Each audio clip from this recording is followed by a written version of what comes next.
Last episode, I promised to show you exactly when and why AI lies to you. So here it is. You can ask one of these models a simple question and get an answer that is fluent, detailed, even sourced, and completely made up. It's not a glitch, it's a feature of how the thing works. So why does the most impressive tool you've ever used look you dead in the eye and tell you things that are flat wrong?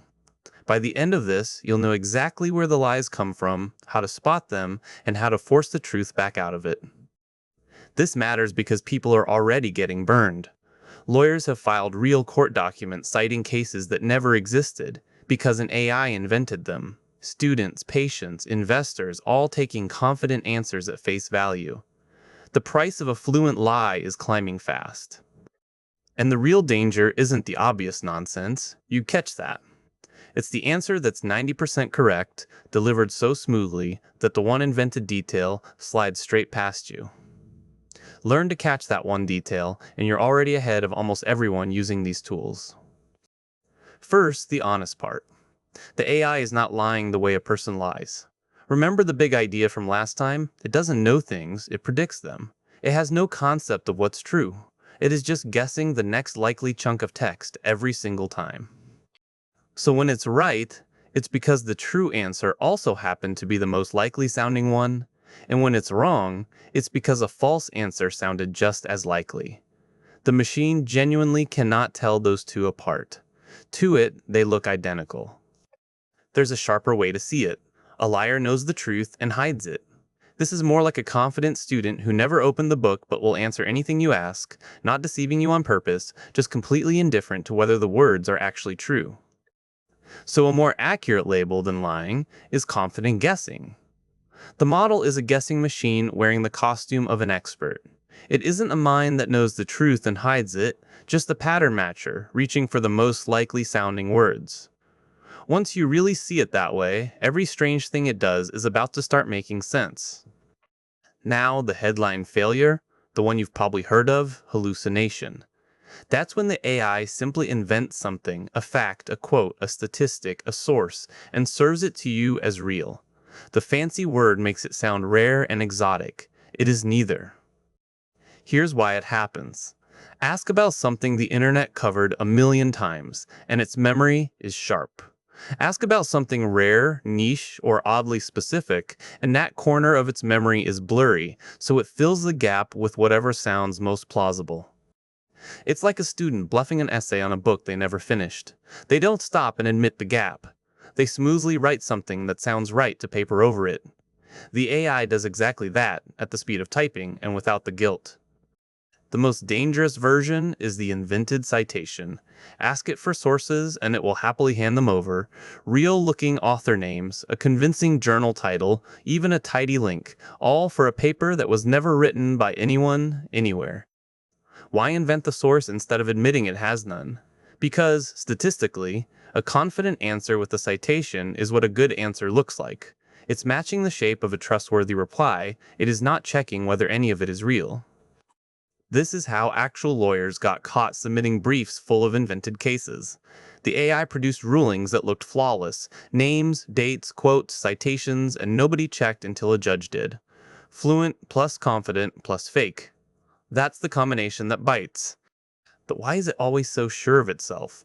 Why doesn't it just say, I don't know? The answer is buried in how it was trained, and this is the part almost nobody ever explains to you. After the model learns to predict text, humans step in to polish it. People are shown its answers and rate them, and the model is then tuned to produce more of what people rated highly. It is taught, very deliberately, to be helpful and satisfying. Now think about what that quietly rewards. When someone asks a question, a confident, complete answer simply feels better than a hesitant, I'm not sure.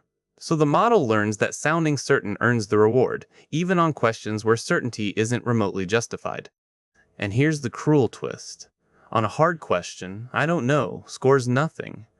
But a confident guess is sometimes accidentally right, so on average, guessing scores better than honestly admitting ignorance.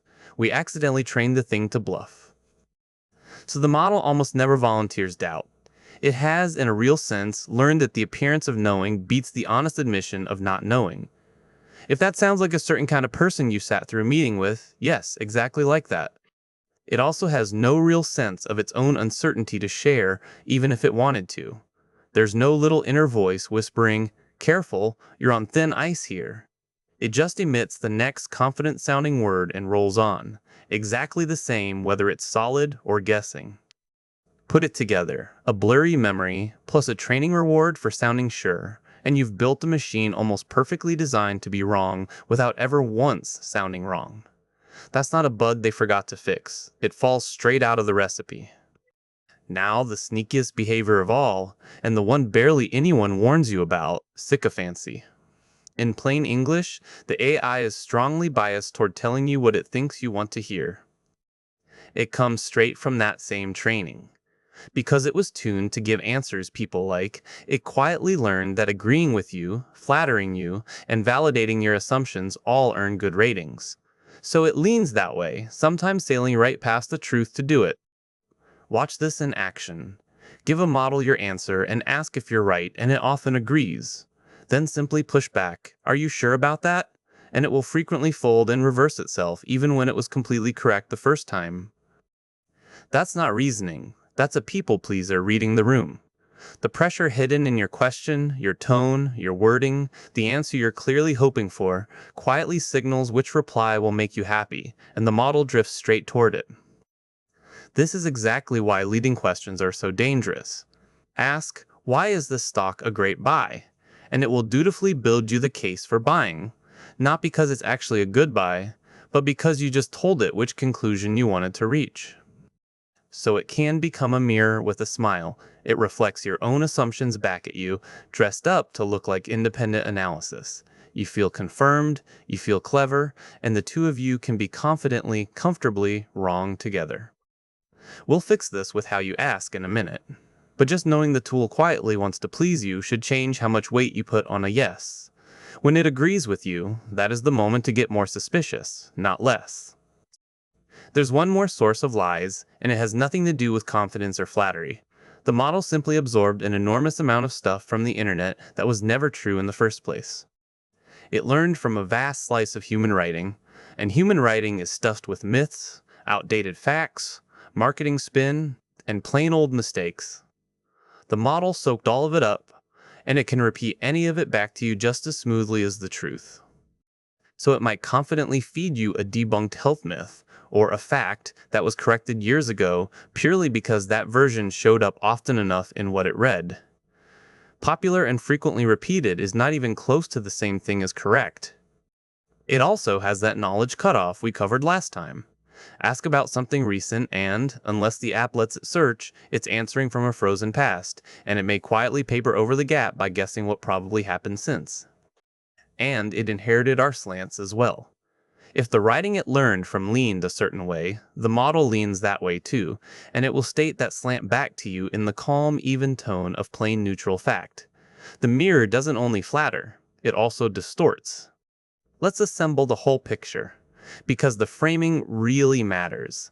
None of this is the machine choosing to deceive you. There is no intent, no hidden agenda, nobody inside there deciding to pull one over on you. In one way that's better than malice, and in another it's worse. Better, because it isn't out to get you. Worse, because there's no conscience to appeal to. None. It will hand you a lie and a truth in the exact same warm, friendly tone. That's the heart of it. The truth and the lie come out of the same machine, by the same method, with the same confidence. There is no tell, no shifty eyes, no nervous pause. The fluent false answer is built from the identical machinery as the fluent true one, which means the job of catching the lie cannot sit with the machine. It has to sit with you. And here's the good news to hold on to. Once you actually know the failure modes, catching them stops being luck and becomes a skill you can learn. So here's how to drag the truth out of it. Habit 1. Never let it be the final judge of any fact that matters. Treat every name, number, date, quote, and link as a confident first draft to be checked, never as the finished answer. Habit 2. Don't lead the witness. Instead of, "Why is this a good idea?" ask, "What are the strongest arguments for and against this?" Make it argue both sides out loud, and you strip away a huge amount of that eager people-pleasing. Habit 3. Make it show its sources, then actually go open them. A real source will exist and will say what the AI claimed it says. An invented one collapses the instant you click, and now you've caught the lie in under a minute. Habit 4, straight from last episode, make it rate its own confidence. That confidence scale prompt is waiting in the description again. It can't truly feel doubt, but forcing it to flag the shaky parts at least drags the guessing out into the open. Habit 5, when it really counts, let it look things up. Tools that can search the web or read your own documents and quote them back are far more grounded than a model answering from frozen memory. Grounded in real sources beats guessing every time. Habit 6, cross-examine it. Ask the same question again in a fresh chat or pose it to a different model entirely.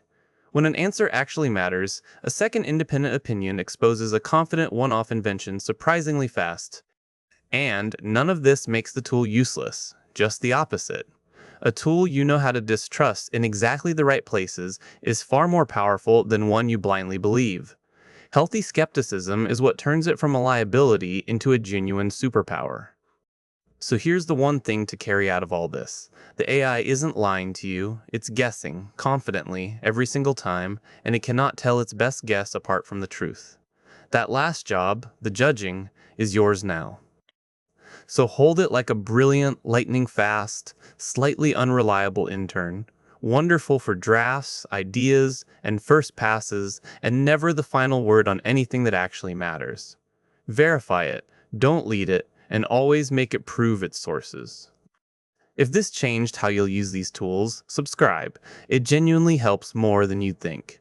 Next time we switch gears completely, the scam that's draining real bank accounts with a single text message, and exactly how to shut it down. See you there.